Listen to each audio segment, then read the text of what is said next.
At the height of its power, the mighty Roman Empire controlled a massive 5 million square kilometers. From Spain to Egypt, the Romans had demolished any armies brave enough to stand in their way. And yet, throughout its rule, there remained a glaring blank space on its map. It was the place that the Romans just couldn't conquer: Arabia. For the Romans, Arabia was the key to an endless supply of lavish riches, silks, and spices, gold and silver. To rule Arabia was to open up trade with the Far East, and from there, who knew? They simply had to have it. Unfortunately, it was never to be. Despite several attempts to invade and secure Arabian lands, the Romans could never quite pull it off. They were prevented by a number of factors, including climate, geography, poor decision-making, and a steely Arab resistance. When Augustus became the first Roman emperor in 17 BC, he assumed control of a massive empire. Roman rule spread as far west as Spain, and down into North Africa, including Egypt. Confidence was sky high, and the Romans were hungry for more expansion. Their army was expertly drilled, powerfully armed, and at its peak had 500,000 soldiers. The Roman system was simple: expand the empire by simply rampaging over the top of other civilizations, then acquire all wealth from the new territories, and either recruit or enslave the newly conquered populations.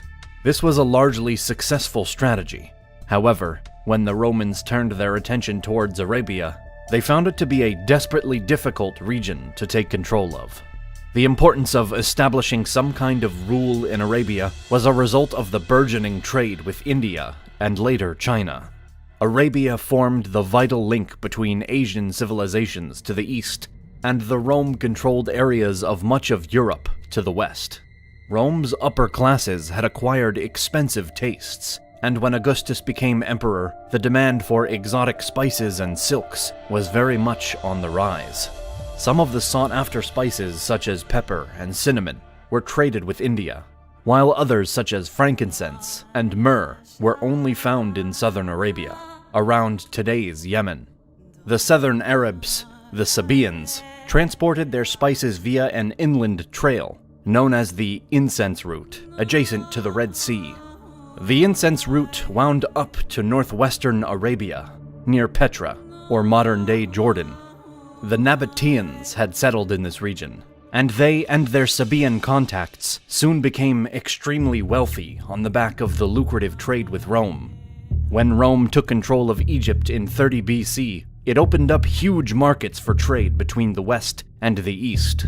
Trade with India and China was now possible via the Red and Arabian Sea routes, while overland routes from China into Central Asia and then Arabia were also starting to take shape. Although Rome had a small foothold in Arabia, the Romans wanted to set up permanent settlements throughout the region, especially in southern Arabia, which had ports lined along the Arabian Sea. The Romans saw the Arabian Peninsula as having 3 regions: Arabian Petria in the north, the vast desert Arabia in the center, and the prosperous and southern Arabia. The Romans called this southern region Arabia Felix, meaning happy or lucky Arabia, because of the region's perceived affluence and economic potential. Augustus wanted to cash in on this part of Arabia and expand Rome's borders. The Romans fancied their chances because it was before the rise of Islam, and Arabia had no central governing body or army. Augustus assumed his vast legions of troops would once again march into a new territory, snap up the spoils, and add another Roman territory to the map. And so, in 26 BC, he ordered one of his Egyptian governors, Gaius Gallus, to head an expedition to southern Arabia. Augustus's instructions to Gallus were simple: set up client-state relations or take control. Rome had already set up a client-state system with the Nabateans in northwestern Arabia in 62 BC. The Roman general Scaurus had besieged the Nabatean city of Petra, but was fast running out of supplies, and his troops were wilting under the fierce heat. The Nabatean king Aretas III struck up a sly deal with the Roman leader. They decided that for an agreed-upon sum, or bribe, the Romans would withdraw, and the Nabateans would be permitted to continue as an independent client state of Rome. Aretas paid Scaurus a generous amount in gold and silver, which Scaurus happily accepted. This allowed the Romans to begin making inroads into northern Arabia, based on the Nabatean submission. When Gallus set forth from today's Suez in 25 BC, he had a legionnaire of some 10,000 soldiers, plus another 1,000 Nabateans. Supporting the mission were Nabatean guides and supply trucks. Gallus had also organized for supply ships to follow him down the Red Sea, so the Roman troops could head to the coast and access supplies as needed. On paper, it looked great.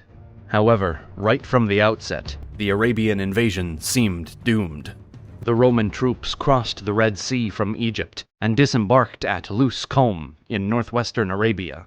Already, scores of men were stricken with stomach viruses, cramps and fevers that had quickly spread amongst the tightly compressed legions of troops. No sooner had they staggered off the ships and prepared for their southern assault than the Romans were hit by a plague.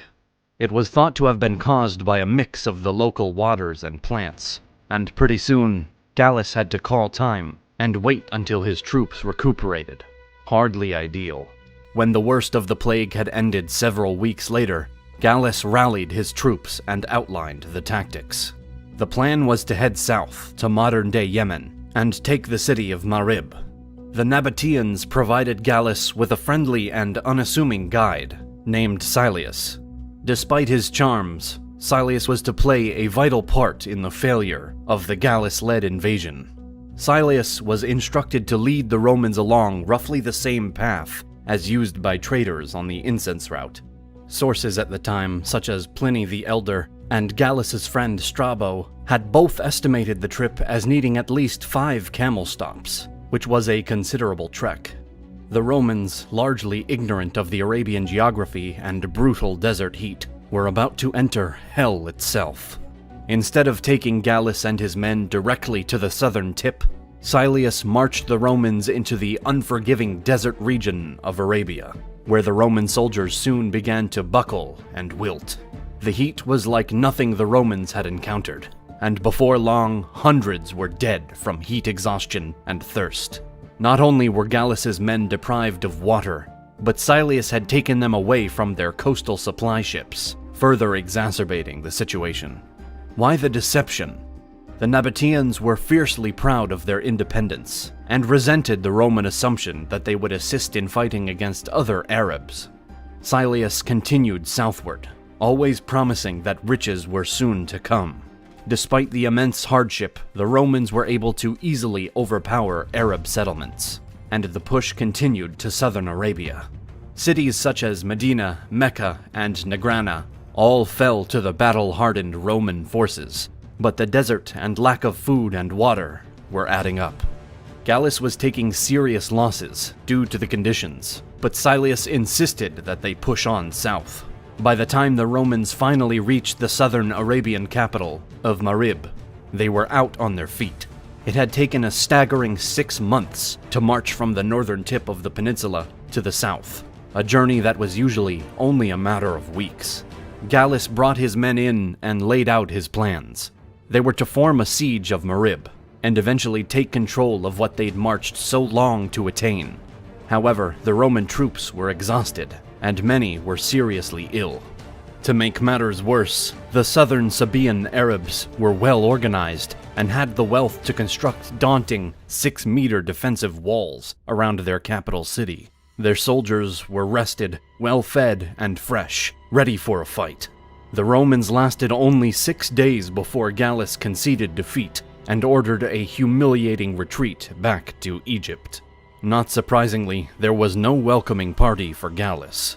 Instead, he was relieved of his duties by an enraged Augustus, who started contemplating the next best way to gain a foothold in Arabia. It would be more than a century later, but the Romans tried again to invade Arabia. This time, at least initially, they had some success. In 107 AD, Roman Emperor Trajan had begun a serious assault to the east. He was eyeing the independent Nabatean region of northwestern Arabia. The Romans had previously seized the area under the command of Scaurus, but had allowed the Nabateans to remain independent, on the proviso that they paid for the privilege. When the Nabatean king Rabel died in 106, the Romans moved in. They already had troops stationed in nearby Syria and Egypt, and were easily able to annex the Nabatean kingdom. It became the province of Arabia Petrea, and swallowed up portions of modern-day Syria, Jordan, and Saudi Arabia. From here, the Romans were able to solidify their position, and for a time, the northwestern chunk of Arabia was under Roman rule. This is what the Romans were after: partial access to the huge amount of trade passing through northern Arabia and the Western empires via the Red Sea. The Romans prospered in the 2nd century, accumulating revenue from traders passing through Arabia Petrea and forming their own trade routes to link up with the east. They formed a handy alliance with the Ghassanid Arabs, who moved up from the south into Syria. The Ghassanids helped the Romans keep their Arab armies at bay and maintain control of northern Arabia. In the late 2nd century, Emperor Septimus Severus saw firsthand how volatile the region was becoming. He led forces into Syria to put a stop to aggression. This was to be as big as it got in terms of the Roman presence in Arabia. In the late 3rd century, Emperor Diocletian decided to expand Arabia Petrea to include parts of Palestine, and the Arabian region of the empire remained a relatively stable Roman stronghold until the rise of the Arab Muslim caliphates in the 7th century. So why then didn't the Romans continue their expansion into Arabia? What stopped them from completely conquering the Arab territories? In the end, it was a combination of things. First was the effort and manpower required. Rome simply didn't have the resources. Running an empire is a challenging job, and with its territories stretched as far as Gaul to the west, the thought of further expansion eastwards was probably a bridge too far. Rome had its hands full with the constant repelling of Germanic tribes to the west, and to attempt a full invasion of Arabia would have been too optimistic, to say the least. Added to that were the constant battles fought with Persian armies, who both sought to wrest control of Roman Arabia. Then there were the smaller bands of Arab forces, often fighting amongst each other, and resistant to Roman rule. When the Muslim conquest of the Levant kicked off in 634, the Romans were still recuperating from bitter fighting with the Persians. Under the command of the Rashidun Caliphate, Arab Muslims came together to form a formidable alliance that was to ultimately prove too much for the Romans. The Arab armies marched into Roman-occupied Arabia via the Syrian desert, completely taking the Romans by surprise. The Arab Muslims were simply too well trained and too great in number, and soon took control of what had been Arabia Petrea. The Arabs were also used to the desert, the heat, and how to survive in such a trying environment. This was another major deterrent for the Romans: the desert, the heat, and the lack of water. Arabia just wasn't worth the effort.